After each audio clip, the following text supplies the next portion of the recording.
अस्सलामुअलैकुम वरहमतुल्लाहि वबरकातुहू। दोस्तों क्या हाल ने। आज मैं 2 एकड़ ज़मीन की यानी कि 320 मरले की विरासत लेकर आया हूँ, जिसमें वारिस हैं एक बेटा है और एक बीवी है। ठीक है, बाकी वारिस नहीं है। ठीक है, अब हम हिसाब लगा लेते हैं।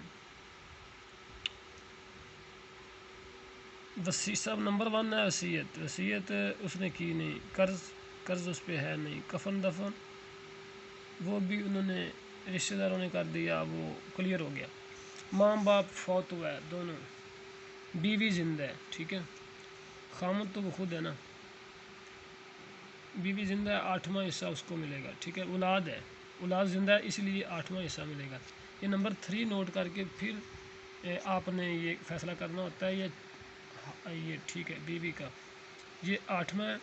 इसके 320 में तकसीम किया, 8 और ये 40 निकला है। 40 जवाब आया, बाकी बचे 280।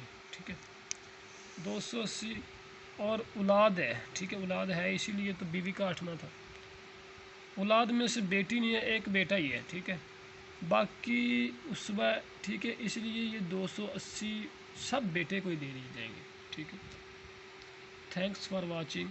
अल्लाह हाफिज़।